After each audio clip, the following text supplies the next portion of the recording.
খুঁটি পুজোর মাধ্যমে তুফানগঞ্জে শারদোৎসবের সূচনা হলো। বুধবার তুফানগঞ্জ নিউ টাউন বারোয়ারি সর্বজনীন দুর্গোৎসব কমিটির পরিচালনায় জয় হিন্দ ক্লাবের দুর্গোৎসবের সূচনা হয়। ৭৬তম বর্ষে এবার তাদের থিম মায়াপুরের ইস্কন মন্দিরের আদলে মন্দির। কাকড়িবাড়ি থেকে আসবে প্রতিমা। এবারের পুজোর বাজেট ১১ লক্ষ টাকা। থাকছে আলোকসজ্জা।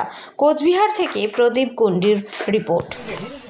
আমাদের এবার ৭৬তম বর্ষ তুফানগঞ্জ নিউ টাউন বারোয়ারি জয়েন্ট ক্লাবের পক্ষ থেকে আমাদের এইবার যে থিম সেটা হলো মায়াপুরের ইস্কন মন্দিরের আদলে মন্দির হবে এবং কাকড়িবাড়ি থেকে আমরা অলরেডি প্রতিমা দিয়েছি, সেখান থেকে প্রতিমা আসবে।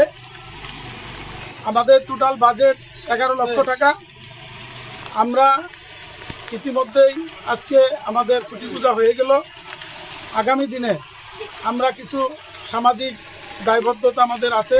আমরা প্রতি বছরই মানুষের পাশে থাকি, বস্ত্র বিতরণ থেকে শুরু করে ব্লাড ডোনেশন ক্যাম্প থেকে শুরু করে নানান কাজের সাথে যুক্ত জয়েন্ট ক্লাব থাকে এবং আদি বারোয়ারি থাকে। আমরা সেই থেকে আগামী দিনে এই প্রোগ্রামগুলো আমরা করব। আমাদের এইবার পূজার সম্পাদক হয়েছেন দুইজন।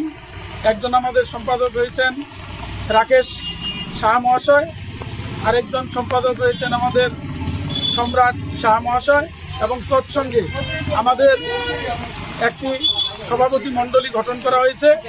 সেই মণ্ডলীতে আমাদের সরাজ শাহ মহাশয় থেকে শুরু করে রতিরঞ্জন শাহ থেকে শুরু করে প্রভাত কুমার সাহা এবং আমরা নিজেরা থেকে আমরা এই পূজা পরিচালনা করব।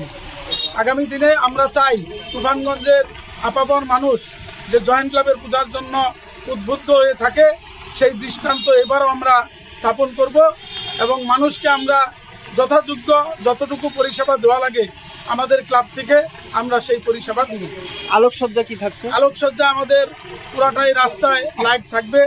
যেরকম ৭৫ বছরে আমাদের লাইট সাজসজ্জা হয়েছিল সেই রকম সুন্দরভাবে এইবারও লাইটিংও থাকবে।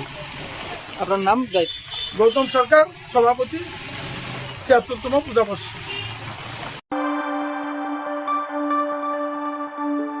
You were watching Positive Barta Platform. Think positive, be positive.